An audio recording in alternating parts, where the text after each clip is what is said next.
नबी फरमाते हैं चाहे वो बच्चा हो चाहे वो बूढ़ा हो, हुजूर फरमाते हैं कुछ वक्त गुजरता है, कुछ साथ गुजरते हैं, कुछ दिन गुजरता है, हुजूर फरमाते हैं अल्लाह उस बंदे के एक दर्जे को बुलंद फरमाता है।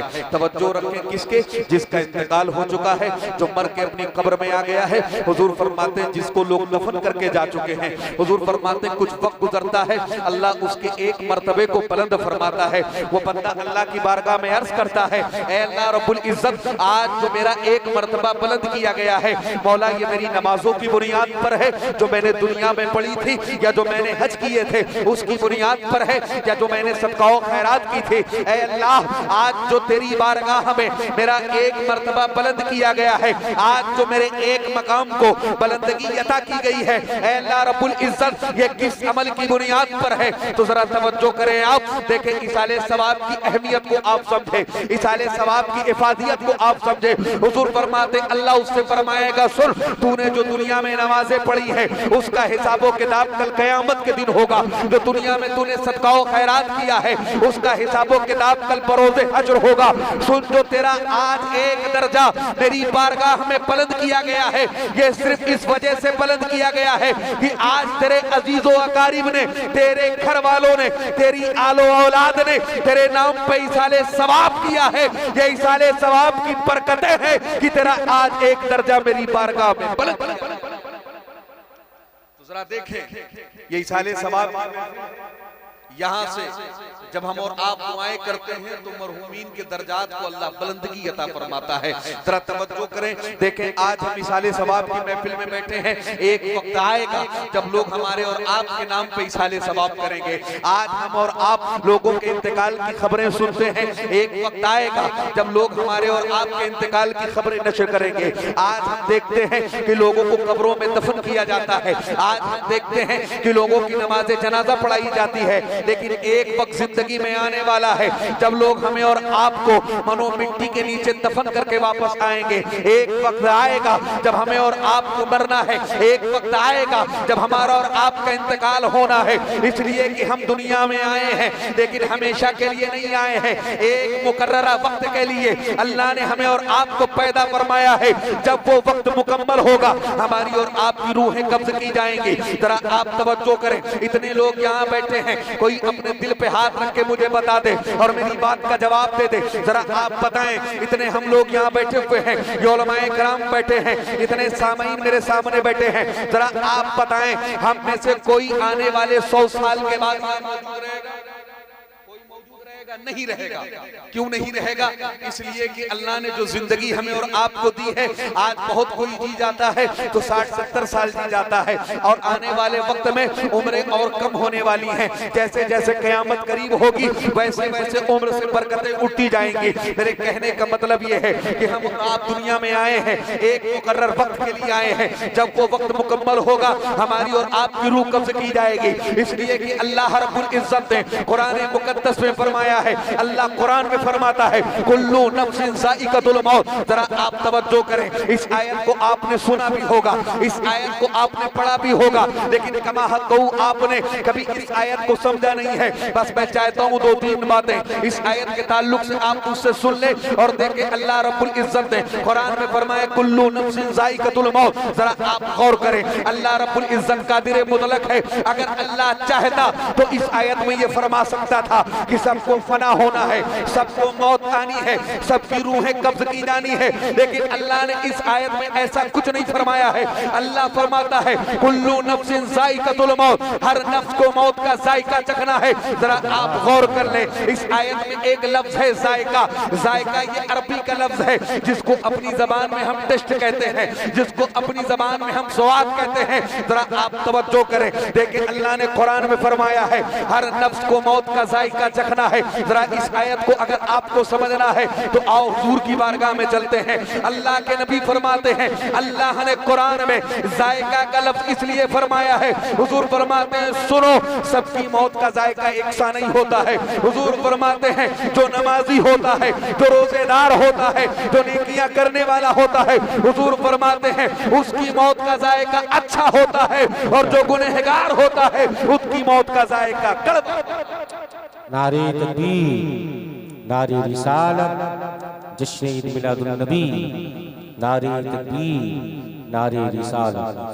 जरा गौर करें आप, अगर हम और आप ये समझते हैं कि जैसे मौत अंबिया को आई है वैसे हमें आनी है, अगर आप ये समझते हैं कि जैसे मौत सहाबा को आई है इस तरह हमें आनी है, अगर आप ये समझते हैं कि जैसी मौत औलियाए कराम को आई है इसी तरह हमें भी आनी है, तो ऐसा नहीं है। हुजूर फरमाते हैं मौत का जायका डिपेंड होता है आमाल पर। अगर आप नमाजी हैं तो आपकी मौत का जायका अच्छा है, अगर आप रोजेदार हैं तो आपकी मौत का जायका अच्छा है, लेकिन अगर आप गुनहगार हैं, आप फासिको फाजिर हैं, आप शराब पीने वाले हैं, आप जुए को अड्डे को आबाद करने वाले हैं, तो याद रखिए आपकी मौत का जायका अच्छा नहीं होगा, बल्कि आपकी मौत का जायका आपके आमाल के एतबार से होगा।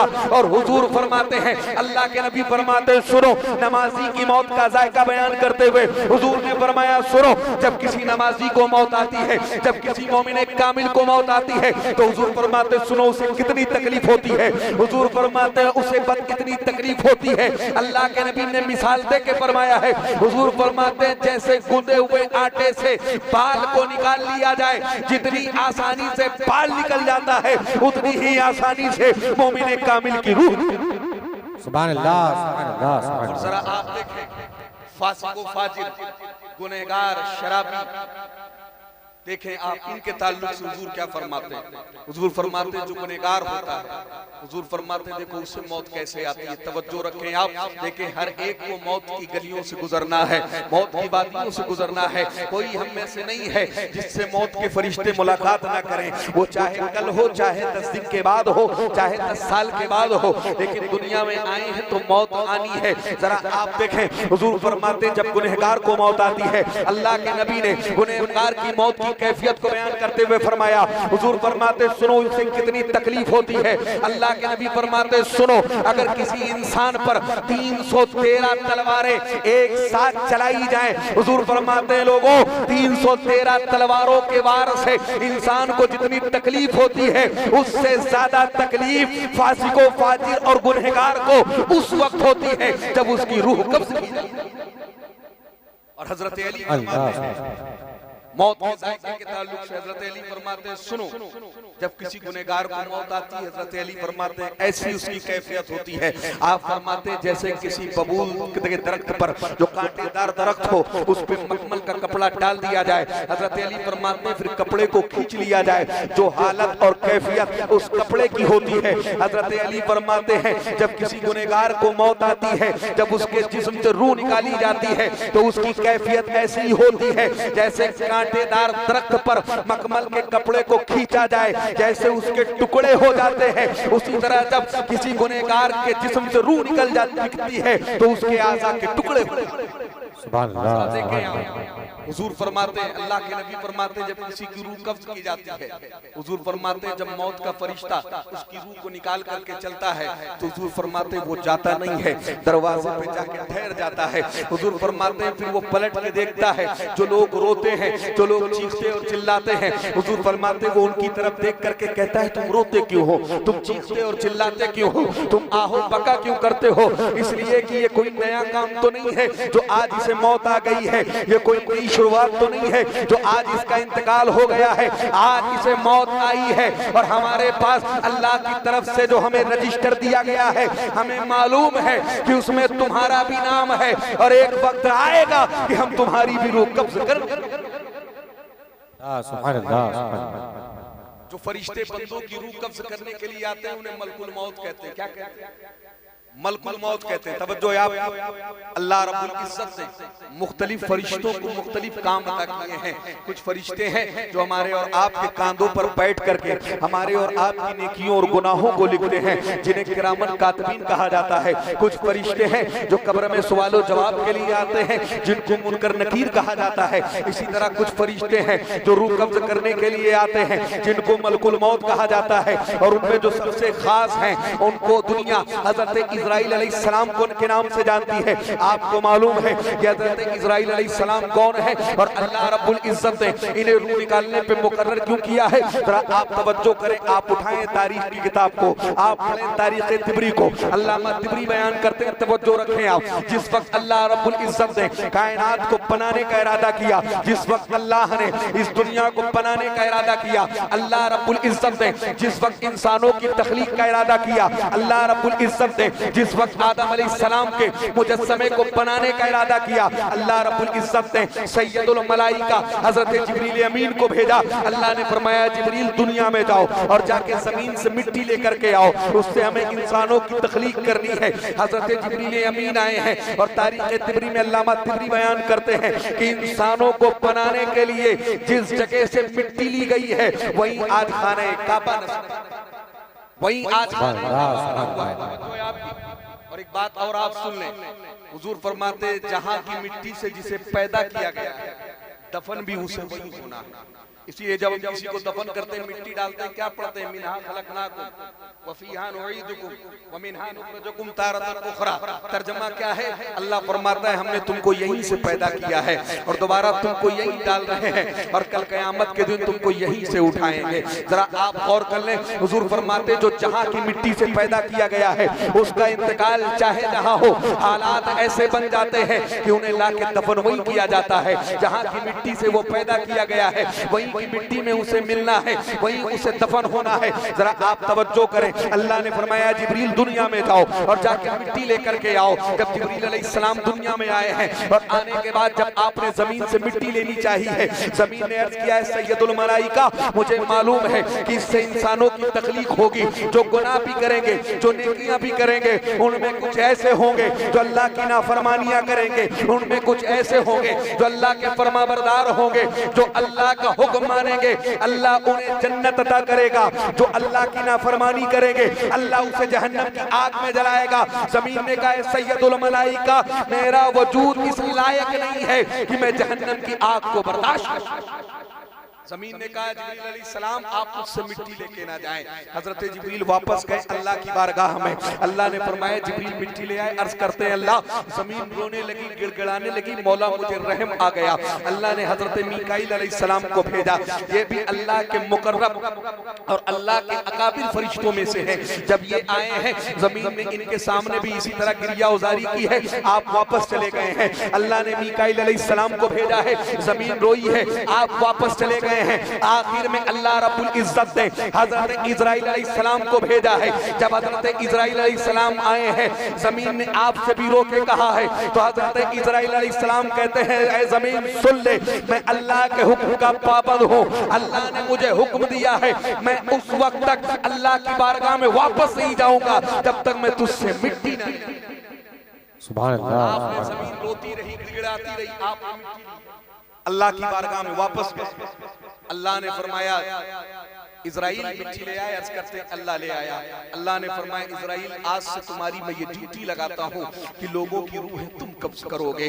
अल्लाह ने फरमाया इजराइल इसलिए कि मैंने जिब्रील को अगर रूह कब्ज करने के लिए भेजा, जब जिब्रील रूह कब्ज करने के लिए जाएंगे, जिसकी रूह कब्ज करेंगे, अगर उसका भाई रोएगा, अगर उसकी बीवी रोएगी, अगर वो औरत है, उसका शौहर है, उसके बच्चे हैं, अगर वो रोएंगे इन्हें रहम आएगा, ये वापस चले आएंगे। लेकिन जिस तरह तुमने जमीन पर रहम नहीं खाया है, जिस तरह तुम्हें जमीन पे तरस नहीं आया है, आज के बाद तुम्हारी ड्यूटी ये है कि तुम लोगों की रूहें कब्ज करोगे। हजरत इजराइल अलैहिस्सलाम अर्ज करते हैं अल्लाह रब्बुल इज्जत मैं तेरे हर हुक्म का पाबंद हूँ, लेकिन मौला ये काम बड़ा सख्त है। अल्लाह ने फरमाया कैसे? हजरत इजराइल अलैहिस्सलाम अर्ज करते हैं अल्लाह रब्बुल इज्जत जब मैं किसी की रूह कब्ज करने के लिए जाऊंगा, लोग मुझे गालियां देंगे, लोग मुझ पर लान तान करेंगे, लोग मुझे बुरा भला कहेंगे। अगर कोई इंसान है, उसके छोटे बच्चे हैं और उसे मैंने मौत दे दी, उसकी रूह मैंने कब्ज कर ली, उसके बच्चे मुझे गालियां देंगे। अगर उसकी कोई बीवी है, बेवा हो गई, वो मुझे बुरा भला कहेगी। अल्लाह ने फरमाया इजराइल तुम्हें परेशान होने की जरूरत नहीं है, सुनो मैं हर एक की मौत के साथ में कोई ना कोई वजह लगा दूंगा, लोग उस वजह को याद रखेंगे और तुम्हें भूल जाएंगे। जरा तवज्जो करें आप, आज किसी का इंतकाल होता है तो हम कहते हैं इसका इंतकाल हार्ट अटैक से हो गया है, आज किसी का इंतकाल इंतकाल होता है तो हम कहते हैं इसका इंतकाल पानी में डूबने से हो गया है। आज किसी का इंतकाल होता है तो हम कहते हैं ये बुखार के मर्ज में मरा है। अगर किसी का इंतकाल होता है तो हम कहते हैं एक्सीडेंट में मर गया है। याद रखें, आज हम वजह को याद रखते हैं लेकिन हजरत इजराइल अलैहिस्सलाम को भूल जाते हैं। ये सिस्टम अल्लाह रब्बुल इज्जत का बनाया हुआ है। अल्लाह ने फरमाया था इजराइल मैं हर एक की मौत के साथ में कोई ना कोई वजह लगाऊंगा, लोग वजह को याद रखेंगे और तुम्हें भूल। सुभान अल्लाह, सुभान अल्लाह, सुभान अल्लाह। आज ये होता है कि नहीं होता है? हालांकि कौन कब्ज करता है? हजरत इजराइल अलैहिस्सलाम कब्ज करते हैं, लेकिन लोग पूछते हैं कैसे मरा, कैसे इसका इंतकाल हुआ? लोग कहते हैं फला मर्ज में मुब्तला था, इंतकाल हो गया। याद रखें ये सिस्टम बनाया हुआ है अल्लाह रब्बुल इज्जत का। हर एक की मौत के साथ में वजह होती है, लोग वजह को याद रखते हैं और हकीकी मौत देने वाले को भूल जाते हैं। हकीकी मौत देने वाली जात अल्लाह की है, जरिया हजरत इजराइल अलैहिस्सलाम है, लेकिन हम अल्लाह को याद नहीं करते हैं, इजराइल अलैहिस्सलाम को याद नहीं करते हैं, वजह को याद करते हैं। जरा आप तवज्जो करें, देखें यही हजरत इजराइल अलैहिस्सलाम है, यही मलकुल मौत है। पूरी जिंदगी में इंसान से एक न एक मर्तबे इनकी मुलाकात जरूर होनी है, इसलिए कि जिसकी भी रूह कब्ज होगी यही आएंगे, उनकी रूह को कब्ज करेंगे। जरा आप तवज्जो करें, देखें अल्लाह के नबी हैं हजरत याकूब अलैहिस्सलाम, बड़े जलीलुल कद्र नबी हैं। इनकी बारगाह में एक मर्तबे यही फरिश्ते हजरत इजराइल अलैहिस्सलाम पहुंचे। जब हर फरिश्ते पहुंचे हैं हजरत याकूब अलैहिस्सलाम फरमाते हैं बताओ आज मुलाकात के लिए आए हो या मेरी रूह कब्ज करने के लिए आए हो? फरिश्ते अर्ज करते हैं अल्लाह के नबी आज तो सिर्फ आपसे मुलाकात जो है। और जरा रुक करके एक बात आप और सुन लें। हुजूर फरमाते हैं ये जो मलकुल मौत है, मलकुल मौत अल्लाह के नबी फरमाते हैं ये कायनात में किसी से इजाजत नहीं लेते रूह कब्ज करने से। और जरा देखें जब हुजूर के जाहिरी विशाल का वक्त है, जाहिरी दुनिया से अल्लाह के नबी सल्लल्लाहु अलैहि वसल्लम बुखार के मर्ज में मुब्तला है, घर के बाहर दस्तक हुई है। हजरत फातिमा ज़हरा जब गई है दरवाजा खोलने के लिए, जब आपने पूछा है कौन, तो बाहर आवाज आई है दोस्त हैं, दोस्त से मुलाकात करना चाहते हैं। हजरत फातिमा ज़हरा कहती हैं अभी बाबा जान की तबीयत खराब है, आप बाद में आइएगा। तो हुजूर ने फरमाया बेटी फातिमा उन्हें आने दो, इसलिए कि आने वाला कोई और नहीं बल्कि मलकुल मौत हजरत इजराइल अलैहिस्सलाम है। और हुजूर फरमाते हैं मेरी बेटी फातिमा ये पहली बार कायनात में इन्होंने मुझसे इजाजत ली है रूह कब्ज करने से पहले, और कयामत तक ये किसी से मेरे बाद इजाजत भी नहीं लेंगे। अल्लाह ने इनसे फरमाया है इनको भेजने से पहले अल्लाह ने फरमाया था सुनो तो मेरे महबूब के पास जाना और जाकर के मेरे महबूब से पूछ लेना, अगर वो इजाजत देंगे तो उनकी रूह कब्ज करना और अगर वो मना करेंगे तो उनकी रूह कब्ज ना करना। जरा तवज्जो करें। लेकिन यही फरिश्ते हैं जब हजरत याकूब अलैहिस्सलाम के पास पहुंचे हैं, हजरत याकूब अलैहिस्सलाम फरमाते हैं सुनो आज मुलाकात के लिए आए हो या रूह कब्ज करने के लिए आए हो? फरिश्ते अर्ज करते हैं अल्लाह के नबी आज आपसे मुलाकात करने के लिए आए हैं। हजरत याकूब अलैहिस्सलाम ने फरमाया सुनो आज तुम मुलाकात के लिए आए हो, लेकिन जब मेरी मौत का वक्त करीब होगा, जब मेरी रूह के निकलने का वक्त करीब होगा तो मुझे मौत से बाखबर कर देना। कुछ वक्त और गुजरा है, यही फरिश्ते फिर पहुंचे हजरत याकूब अलैहिस्सलाम की बारगाह में। जब दोबारा पहुंचे हैं हजरत याकूब अलैहिस्सलाम फरमाते हैं आज कैसे आए हो? फरिश्ते कहते हैं अल्लाह के नबी आज आपकी रूह कब्ज करने के लिए आए हैं। हजरत याकूब अलैहिस्सलाम ने फरमाया तुम मुझसे वादा करके गए थे कि जब मेरी मौत का वक्त करीब होगा मुझे मौत से बाखबर करोगे, मेरे पास फरिश्ते भेजोगे ताकि मैं मौत से बाखबर हो जाऊं, मेरे पास कासिद भेजोगे ताकि मैं मौत से बाखबर हो जाऊं, लेकिन तुमने कासिद नहीं भेजा है, सीधा मेरी रूह कब्ज करने के लिए आ गए हो। तो हजरत इजराइल अलैहिस्सलाम अर्ज करते हैं अल्लाह के नबी हमने तो आपके पास कासिद भेजे थे। हजरत याकूब अलैहिस्सलाम फरमाते हैं कैसे कासिद? फरिश्ते कहते हैं अल्लाह के नबी आपके सर के बाल सफेद हुए, ये अल्लाह की तरफ से पहला कासिद था कि आपकी मौत का वक्त करीब है, आपकी उम्र बढ़ने लगी, आप बुढ़ापे की तरफ पहुंचने लगे, ये अल्लाह की तरफ से दूसरा कासिद था कि आपकी मौत का वक्त करीब है, आपके पैरों में लड़खड़ाहट पैदा हो गई, आप कमजोर हो गए, ये अल्लाह की तरफ से तीसरा कासिद था कि आपकी मौत का वक्त करीब है। और न जाने कितने जनाजों को आपने अपनी निगाहों के सामने उठते हुए देखा है, ये अल्लाह की तरफ से कासिद था कि आपकी मौत का वक्त करीब है। और फरिश्ते कहते हैं अल्लाह के नबी आप क्या, अल्लाह हर बंदे की तरफ इन कासिदों को भेजता है फिर भी वो अपनी मौत से बेखबर।